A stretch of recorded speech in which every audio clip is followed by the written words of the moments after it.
이제 요한계시록의 참 마지막 부분을 결론부를 달려가고 있는 중에 있습니다. 16장 저번 주에 수요일 날 함께 살폈던 대접의 이야기를 함께 다루면서 6번째 대접만을 따로 다루었고요. 오늘 우리가 함께 나눌 말씀은 조금 앞으로 다시 넘어와서 대접의 심판이 일어나기 전에 하나님을 찬양하는 천상에서, 하나님이 부르신 천국에서 이 하나님의 백성된 자들이 어떤 예배와 어떤 찬양을 드리는지 그 모습을 함께 살펴보고자 합니다. 그런데 오늘 함께 살펴본 이 모습은 예전에 인심판이 끝난 이후에 나팔 심판으로 넘어가기 전에 반드시 한번 있었던 이야기입니다. 그 이야기를 우리 다시 한 번 더 돌이켜가면서 오늘 14장의 말씀을 살피도록 하겠습니다. 함께 14장 1절의 말씀을 함께 읽겠습니다. 시작.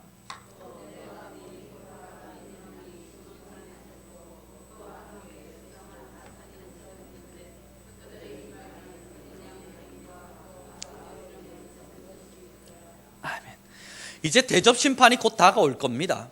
이 대접 심판이 오기 전에, 이 심판 전에 예수님을 믿는 자들이 받아 누릴 축복과 은혜가 얼마나 대단한 건지를 보여주는 장면이 바로 이 14장인데요.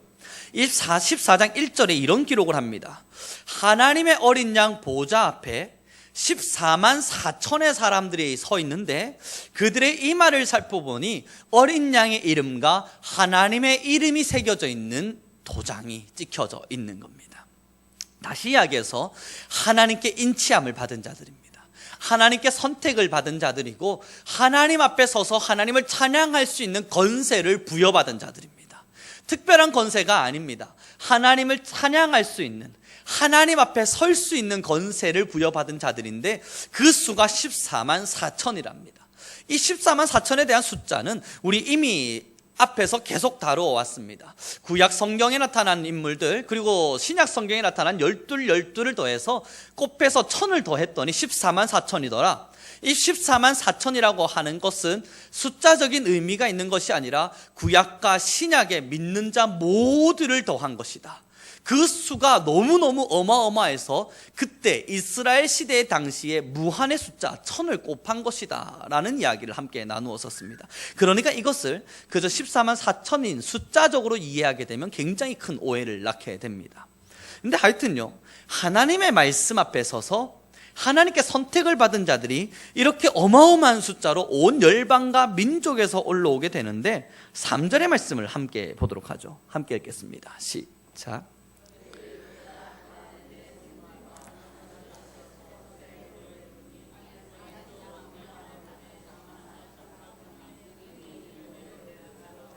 아멘. 이 하나님의 은혜를 받아 누린 자들이 땅에 있는 노래를 부르는 게 아니라 하나님께서 보여주시는 천상의 노래를 부른다는 겁니다. 천상에 서서 새 노래를 배우면서 하나님을 찬양하고 하나님을 예배하게 되는데 이 노래를 부를 수 있는 자격을 받은 자들이 바로 하나님의 인치함을 받은 자들인 겁니다. 우리는 저 천국 본향에 가서요, 하나님을 새로이 찬양하게 될 겁니다. 우리는 저 천국 본향에 가서 하나님을 뜨겁게 다시 예배하는 자들이 될 것입니다. 그런데 그때 그 부를, 그 찬양은 하나님께로 배운 찬양이 될 것입니다. 이 땅에서 김도균 혹은 고형원 이런 분들이 작곡 작사를 하는 것으로 찬양하는 것이 아니라 하나님께로부터 배운 그 말씀의 능력을 가지고 하나님의 살아계심을 찬양하는 위대한 자리에 우리가 서게 될 것입니다. 근데 그가 누구입니까? 이렇게 찬양을 부를 수 있는 자격을 받은 자가 누구입니까? 4절과 5절의 말씀입니다. 함께 읽도록 하겠습니다. 시작.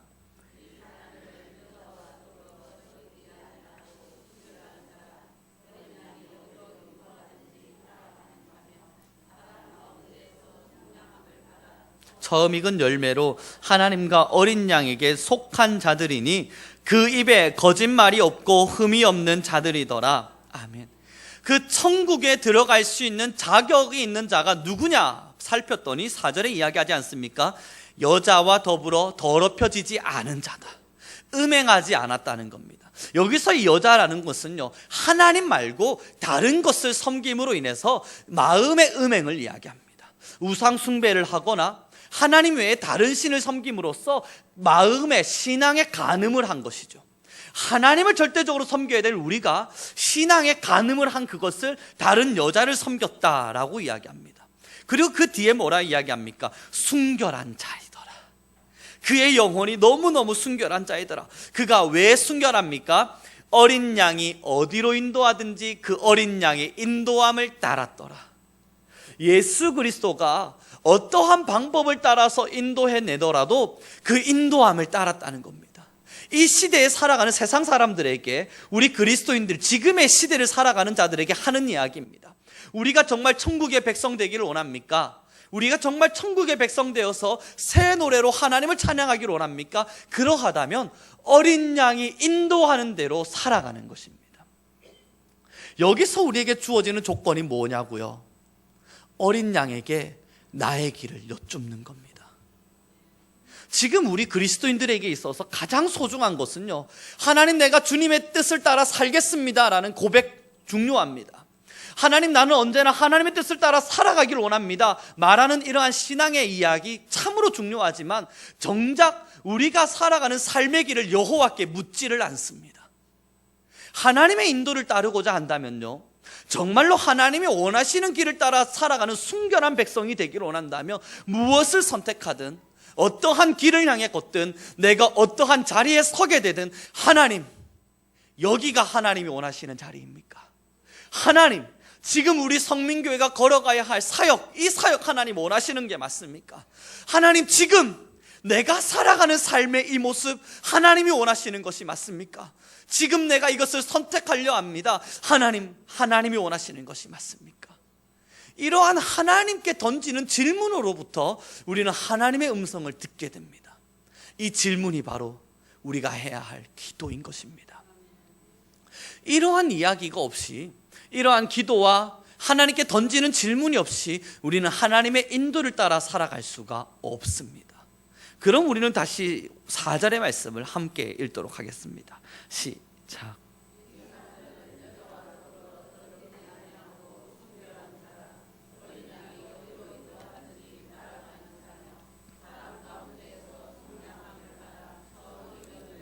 하나님과 어린 양에게 속한 자들이니 그 입에 거짓말이 없고 흠이 없는 자들이더라. 아멘. 하나님께 내가 가는 삶의 길을 여쭙고, 그 여쭈음으로 인해서 응답을 받고, 그 응답을 받음으로 인해서 한 걸음 한 걸음 살아가는 이 삶, 이것이 여호와께서 우리에게 원하시는 삶입니다. 뿐만 아니라 오늘의 이 본문에 뭐라 이야기하냐면, 또 천국에 들어갈 자의 자격이 무엇인 줄 아는가? 그것은 여호와께 속한 자이다. 예수 그리스도께 속한 자인데, 속했다는 게 뭐 하는 겁니까? 5절에 이야기합니다. 그 입에는 거짓말이 없고 흠이 없는 자이다. 여호와께 속했다는 것은 그의 입술에는 거짓말이 없고 그의 삶과 그의 마음에는 흠이 없다는 것입니다. 사랑하는 우리 성교 성도 여러분, 하나님께서 우리에게 요구하시는 삶의 모습이 그러한 것입니다.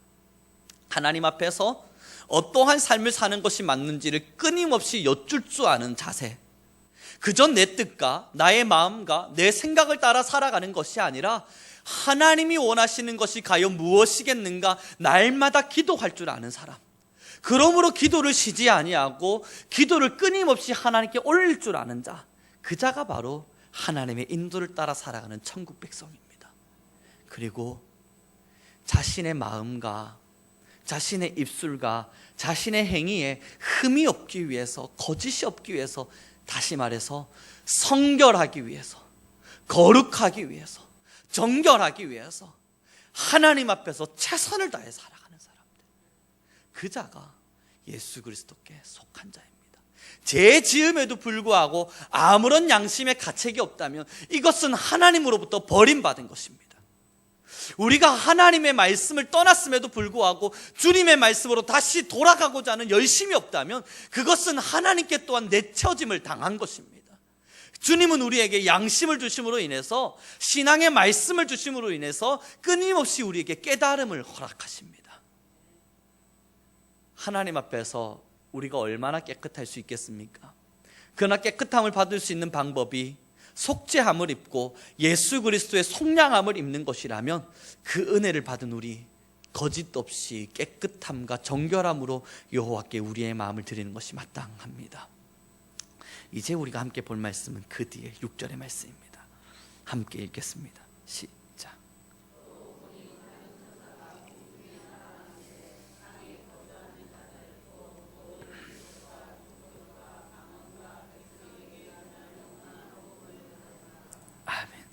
이제 나타나는 이야기가요, 새 천사 이야기가 나오는데, 첫 번째 천사는 복음을 가지고 있어요. 두 번째 천사는 심판의 메시지를 던집니다. 첫 번째 천사가 복음을 가지고 있는데, 이 복음이 누구를 향해 나가면 민족과 종족과 방언과 백성, 다시 말해서 이 세상을 살아가는 모든 이들에게 이 복음이 전달됩니다. 이 복음의 메시지를 제가 읽어드리죠. 이 복음이 무엇이냐면, 그가 큰 음성으로 이르되 하나님을 두려워하라. 천사가 던져주는 복음의 메시지가 뭐냐면요, 첫 번째, 하나님을 두려워하라. 두 번째, 그에게만 영광을 돌리라. 세 번째, 하늘과 땅과 바다와 물들의 근원을 만드신 여호와 하나님을 경배하라. 우리에게 던져지는 복음의 메시지가 그러한 것입니다. 하나님을 두려워하라. 우리가 하나님을 두려워하지 않으면 죄에 무뎌질 수밖에 없습니다. 우리가 왜 죄 짓고 살아가는 이러한 부분에서 내가 이러지 말아야 하는데, 내가 이렇게 살면 안 되는데, 내가 하나님을 예배하는 것을 게을리하면 안 되는데, 내가 주의 말씀을 읽는 것을 이렇게 게을리해서는 안 되는데, 이것이 우리가 왜 움직여줄 수 있냐면 하나님을 두려워하는 마음 때문입니다. 우선적으로는 은혜로 인해서 그것이 생겨나지만, 그러나 주의 말씀에서 떨어질까 두려워하는 마음이 우리를 그 자리로 밀어넣습니다. 기도하지 않으면 주의 은혜에서 사라질까 두려워하는 마음 말입니다. 내가 하나님을 찬양하지 아니하면 이 복음의 은혜에서 삭제될까 두려워하는 이 마음이 하나님 앞에 서게 만들어줍니다. 그러니 천사가 심판의 날이 다다라온 우리 이 세상을 바라보면서 소리치고 있는 거예요. 내가 너희에게 전할 복음이 있다. 그 복음이 뭐냐? 첫 번째, 여호와 하나님을 두려워하라. 그리고 두 번째 이야기합니다. 뭡니까? 하나님 앞에서 영광을 돌리라. 무엇을 행하든, 무엇을 먹든, 무엇을 가지든, 어떠한 일을 가지게 되든 하나님께만 영광을 돌리라. 그리고 세 번째, 이 천하 만물을 창조하신 여호와 하나님을 경배하라. 그리고 두 번째 천사가 일어나서 하는 이야기가 뭐냐면요, 무너졌다, 무너졌다. 성 바벨론이 무너졌다. 음행으로 말미암아 진노의 포도주를 먹던 자들이 무너졌다. 심판이 달아났음을 이야기합니다. 그리고 세 번째 천사가 이야기하기를, 그 뒤를 따라 큰 음성이 이르되, 9절입니다. 만일 누구든지 짐승과 그의 우상에게 경배하고 이마에나 손에 우상의 표를 받았다면 하나님의 진노의 포도주를 마시게 될 것이다. 그 진노의 포도주는 어린 양 앞에서 불과 유황으로 받는 고난이다. 사랑하는 우리 선교성도 여러분, 하나님은 지금 우리에게 이 시대의 마지막 때를 바라보면서 하나님을 두려워할 것을 이야기합니다. 또한 하나님께 속한 자가 되어서 온전히 하나님의 뜻을 따라 살기를 원합니다. 음행하지 않기를, 다른 신을 섬기지 않기를. 그래서 하나님 외에 다른 것을 우상으로 놔두곤 하나님 말고 다른 가족들을 우상으로, 혹은 물질을 우상으로, 혹은 내 삶의 평안함을 우상으로 내버려 두고 그렇게 살아가지 않기를 원하고 있습니다. 그렇게 살아가게 되면 뭐라 이야기합니까? 하나님의 진노의 포도주를 마시게 될 것이라 이야기합니다. 이것이 우리에게 있어서는 무서운 두려움으로 다가오길 바랍니다. 그리고 무엇을 하든 어떠한 일을 하든 우리는 오직 하나님께만 영광이 던져져야 합니다. 이번에 필리핀의 친구들이 와서 이제 여기서 예배를 드렸습니다. 이 저녁에 필리핀의 언어와 한국의 언어로 함께 합창을 하고 찬양을 할 때 우리 성도님들도 다 같은 마음이셨겠지만 저도 굉장히 큰 은혜를 받았습니다. 이 다른 언어잖아요. 다른 나라 사람이잖아요. 우리가 살고 있는 현장과 좀 다른 공간 안에 있는 이들이지 않습니까? 근데 그들도 여호와 하나님을 경외하며 살더라는 겁니다. 우리만 하나님을 살고 있는 줄 알았어요. 우리만 하나님의 말씀 앞에서 우리 성민교회만 하나님을 믿고 하나님을 따라 살고 있는 줄 알았는데 그렇지 않더라고요. 전 세계 열방과 민족 가운데 수많은 사람들이 하나님을 찬양하고 하나님의 이름을 높이고 지금도 하나님을 위해 살아가고 있더라는 것입니다. 이제 우리가 함께 도전받아야 되지 않겠습니까? 이 시대 가운데는요, 세상이 아무리 악해져 가도요, 여전히 하나님의 준비된 사람들은 있고 여전히 하나님을 찬양하는 자들은 열방 가운데 하나님을 찬양합니다. 우리 성민교회가 이 위대한 자리에 서서 정말로 하나님을 마지막 때까지 찬양하고 경배할 수 있는 교회가 되기를 원합니다. 이제 제가 간증거리가 있는데 말입니다. 이 필리핀 친구들이 오는 것에 대한 준비를 아무래도 제가 이렇게 맡아서 일을 진행하지 않았습니까? 그러니까 할 이야기가 너무너무 많습니다. 이 간증거리를 가지고 하라 이야기하면 설교 한 4-5편은 만들어낼 수 있을 것 같습니다만, 그걸 좀 요약해 보면요, 3개월 전부터 이제 준비가 들어갔습니다. 1년 전에 이미 이야기는 끝났지만 비자가 3개월 전으로부터 나오기 때문에 3개월 전부터 이제 준비가 시작됐는데, 필요한 서류가 뭐냐 물었습니다. 그랬더니 한 10개 정도의 서류를 저에게 이야기를 하더라고요. 최선을 다해 준비해서 빨리빨리 보냈습니다. 그리고 이제 그냥 가만히 기다리고 있는데 선교사님이 갑자기 전화가 온 거예요. 2시간 안에 서류를 다시 마무리해야 된대요. 아니, 지금 서류를 2시간 안에 어떻게 합니까? 저 지금 밖에 있습니다. 근데 대사관에서 2시간 안에 이걸 끝내야 된다 했다는 거예요. 제가 나가다 말고 다시 돌아와가지고 그 서류를 2시간 동안 막 타이핑을 치고 준비하고 사진 찍고 해서 보냈습니다. 그게 보내서 이제 끝났습니까? 했더니 끝났대요. 아, 잘 됐구나 하고 또 기다리고 있는데, 지금 이제 저도 또 다른 볼 일이 있잖아요. 그럼 또 나갈 거 아니에요. 나갔는데 30분 안에 빨리 끝내야 된다는 거예요. 돌아오는 시간이 30분인데 이게 어떻게 가능합니까? 안 됩니다. 이야기했더니 안 된다고 지금 서류가 또 미비하다고 이야기한다고. 근데 또 들어와서 그랬습니다. 그래가지고 이제 한 달 정도 그 싸움을 하고 다 끝냈어요. 이 대사관에서 다 받아주겠다 했대요. 그래서 그럼 됐다, 하나님 감사합니다 하고 이 고생 정도는 마음에 담겠습니다. 끝났는데 한 1-2주 있다 또 전화가 오는 거예요. 선교사님 무슨 일입니까? 서류를 처음부터 다시 준비를 하란대요. 제가 막 화가 나는 겁니다. 그 준비를 지금까지 해서 다 보냈는데 그걸 하나도 검토하지 않고 처음부터 다시 준비를 해오라는 거예요. 하나님, 이거 뭡니까? 하나님 막으시는 겁니까? 이거 하나님 원하시는 뜻이 아닙니까? 생각하면서 불평 불만 가득한 입술을 가지고 막 다시 준비를 했습니다. 바빠 죽겠는데 그걸 또 준비해서 다시 정리를 해서 선교사님한테 보냈어요. 그랬더니 이제 뭐 말할 수 없겠지만 미비한 서류들이 계속 나오는 거예요. 그래서 그 싸움을 계속 진행을 했습니다. 그때 제 마음에 들었던 생각이 그만하고 싶다였습니다. 이제 이걸 왜 계속 이러고 있지 내가? 이거 하나님이 막으시는 것 같은데 그냥 하지 말자 그럴까?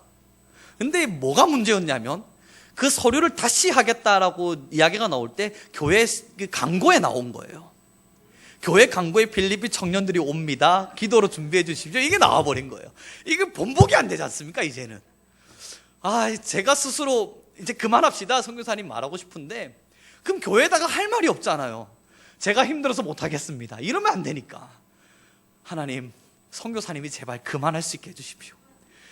자기도 힘들어 죽을라 그러는데 저 선교사님이 이제 제발 그만하겠다 이야기해 주십시오.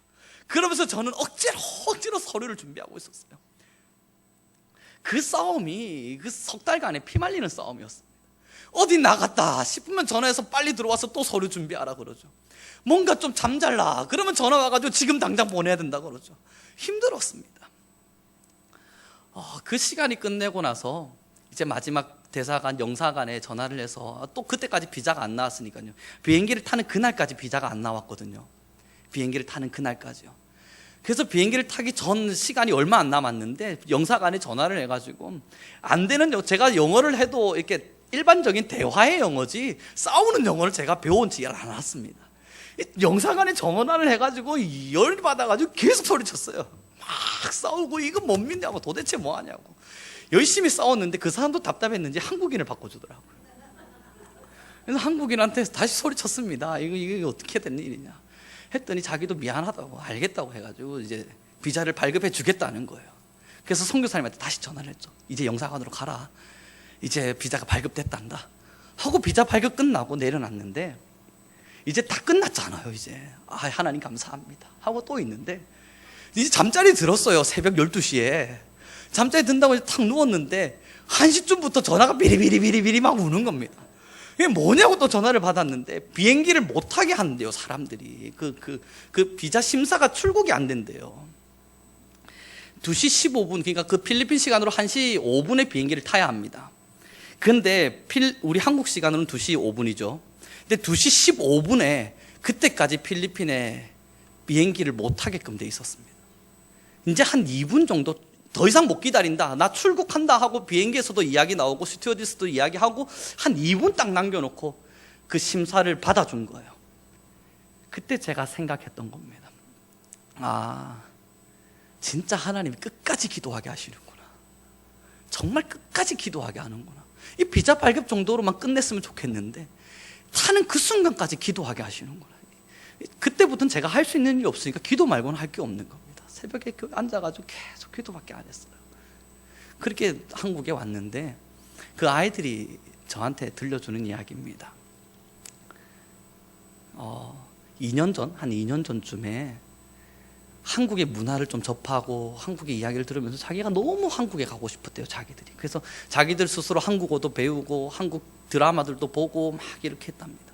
근데 1년 전 갑자기 어떠한 목사가 딩 하고 나타나더니, 내가 최대한 너희를 한국에 올 수 있도록 한번 준비해 볼게, 너희도 기도하렴 했대요. 자기들은 기도 응답을 받은 것 같다라는 거예요. 매일마다 기도 수첩을 쓰는데 그 매일 하루도 안 빠지고 자기 기도 수첩에다가 하나님 한국 꼭 가게 해주세요, 한국 좀 가게 해주세요를 2년가량을 기도했다는 거예요. 그 친구들 몇 명이서. 근데 1년 전에 제가 와서는 한국 올 수 있도록 해줄게, 한번 찾아보자 방법을 하고는 이제 돌아갔다는 겁니다. 걔네들의 마음이 얼마나 기뻤겠어요. 그때부터는 나는 갈 수 있다, 나는 갈 수 있다, 하나님 반드시 일하실 것이다, 막 그렇게 선포하면서 1년의 시간을 보냈답니다. 비자 안 나올 때도 자기들은 그 믿음을 버리지 않았대요. 그래서 비자도 나오지도 않았는데 그 자기들 짐 다 싸매고 세부 공항으로 다 날라왔어요. 비자도 안 나왔는데 말입니다. 그게 믿음이에요. 대단한 믿음이에요. 저는 모르니까 거기 있는 게 낫지 않겠는가 했는데 걔네들은 돈 들여가지고 세부 공항으로 다 왔던 거예요. 비자도 안 나왔는데도. 근데 이제 그 친구들이 그 차에 타고 가면서 저한테 들려주는 이야기가 꿈꾸는 것 같대요. 자기가 하나님께 기도를 하면서, 하나님, 말도 안 되는 이야기지만 제발 이 꿈 좀 이루어 주십시오를 열심히 기도했는데, 자기들이 이야기해요. 하나님이 우리에게 꿈과 같은 일을 행하셨습니다. 제가 그 말을 딱 듣는데 말입니다, 이 다윗의 고백이 기억이 나는 거예요. 다윗이 우리 정말 꿈과 같은 일이 일어났다, 꿈꾸는 것 같은 일을 하나님이 행하셨다, 그 일을 걔네들에게 일으켜낸 거예요. 근데 더 감사한 게 뭔 줄 압니까? 걔네들이 하나님께 꿈과 같은 꿈을 꾸는, 꿈과 같은 일이 일어나서 너무너무 감사한 일에 기도 응답의 도구로 우리 교회가 사용된 거예요.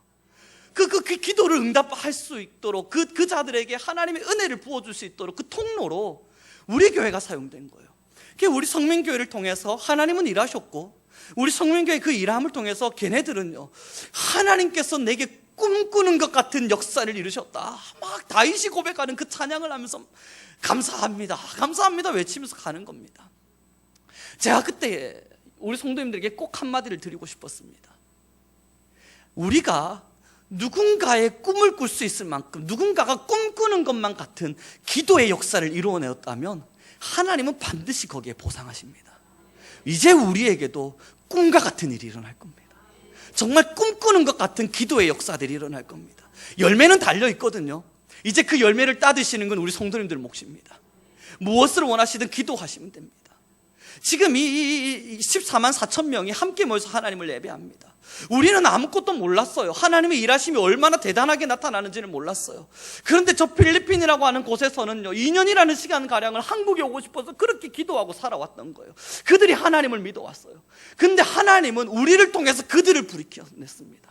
이 열방 가운데 하나님을 사랑하고 하나님을 예배하는 자들이 얼마나 많이 있습니까? 이 열방 가운데 하나님을 찬양하고 또 하나님을 섬기고 있는데 얼마나 대단히 많이 있습니까? 하나님은 지금도요, 그 손길을 단 한 번도 멈추지 않고 역사하고 일하고 움직이고 계십니다. 우리의 기도가 그저 사라질 것 같지만 이제 우리 성도님들 이 기도의 열매를 따드십시오. 우리가 꿈과 같은 일을 이루는 교회로 사용받았다면 이제 반드시 또 다른 꿈과 같은 일들이 우리 성도님들의 가정에 일어날 것입니다. 축복합니다. 이제 우리가 하나님께 속한 자가 되어야 돼요. 우리 성민교회가 더 하나님께 속한 교회가 되기를 바랍니다. 지금까지 하나님께 속한 교회에 사역을 해왔죠. 그리고 지금까지도 하나님의 영광을 위해 살아왔죠. 그런데 이 세 가지의 복음의 이야기를 던져 들어주시죠. 하나님의 천국에 서서 예배할 자들이 누구냐? 이 천국의 복음 앞에 서 있는 자들인데 그 세 개의 복음이 무엇입니까? 하나님을 두려워하는 사람입니다. 우리는 하나님을 두려워하는 마음으로 신앙 앞에 서야 합니다. 그리고 무엇을 하든 하나님께 영광을 돌리며 사는 것입니다.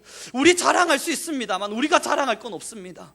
우리 성민교회 이런 일들 했습니다. 막 떠벌리고 뉴스 내고 그런 거 할 수 있습니다만 교회 그런 거 하려고 있는 거 아닙니다. 오직 하나님의 영광을 위해서입니다. 그리고 우리 성도님들의 모임을 통해 오직 하나님을 경배할 수 있기를 소망합니다. 이 천국에서의 하나님을 만날 때 우리 성민교회 성도님들만 있겠습니까? 우리에게 고마움을 표하는 저 필리핀 친구들도 저 천국의 자리에 서게 되겠죠. 그 고마움을 표했던 필리핀 친구들만 있겠습니까? 그의 또 다른 형제들, 친구들, 혹은 우리가 지금 만나지 못하는 저 아프리카의 수많은 사람들이 저 천국 앞에 다 서 있지 않겠습니까?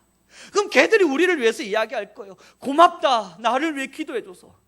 우리가 열방을 위해 왜 기도합니까? 그냥 사라질 기도인 걸 알기 때문이 아니에요. 결국 하나님의 나라 앞에서 한 형제이기 때문입니다. 그들은 우리에게 이야기할 거예요. 내가 그때 기도하는 줄 몰랐는데, 당신들이 우리를 위해 기도하고 있는지 몰랐는데 천국에 와서 보니까 당신들의 기도가 내게 응답이 되었더라. 우리 성민교회가 그런 교회가 되기를 바랍니다.